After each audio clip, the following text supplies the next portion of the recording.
आज करणार आहोत आपण फ्लावरची भाजी। बघा मस्त पांढरा शुभ्र फ्लावर हे कापून थोडं मीठ टाकून कोमट पाणी टाकून स्वच्छ 2 पाण्यात धुवून घेतलं। आता तेल तापवायला ठेवलं। इकडं मसाला तयार आहे। अगोदर मी मिरची पावडर, घरी केलेला काळा मसाला, हळद, धने पावडर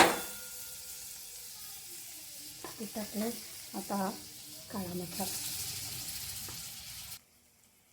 मीठ टाकलं। हा मसाला असं छान परतून घ्यायचा। काळ्या मसाल्याचा फ्लावर खूप कमी लोक करतात, पण इतका छान लागतो ना, तर मला तरी आवडतो। तर या मसाल्याला छान तेल सुटले। आता मी त्याच्यात हा फ्लावर टाकते आणि फ्लावर छान असं मिक्स करून घ्यायचं मसाल्यामध्ये। 2 मिनिटं राहू द्यायचं। काही पदार्थ करताना, भाज्या करताना आपल्याला ठराविक लोक आठवत असतात बघा। तर आता ही भाजी आहे ना, माझी मोठी वहिनी होती ना, खूप छान करायची आणि तिच्याकडूनच मी हा काळा फ्लावर शिकलेले। आणि वहिनीच्या हाताला ती सुगरणच होती, खूप चव असायची।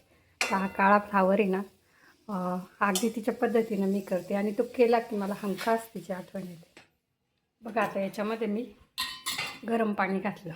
मी कुठल्याही काळ्या मसाल्याच्या भाजीत आहे ना, गरम पाणी घालते आणि भाजी फार घट्टही नाही फार पातळ नाही, अशी छान लागते। भाकरीसोबत खा, चपातीसोबत खा, भातासोबत खा, सगळ्यासोबत छान लागते। आणि मुद्दाम त्याच्या फोडी मोठ्या मोठ्या ठेवल्या, मला आवडतात मोठ्या मोठ्या फोडी।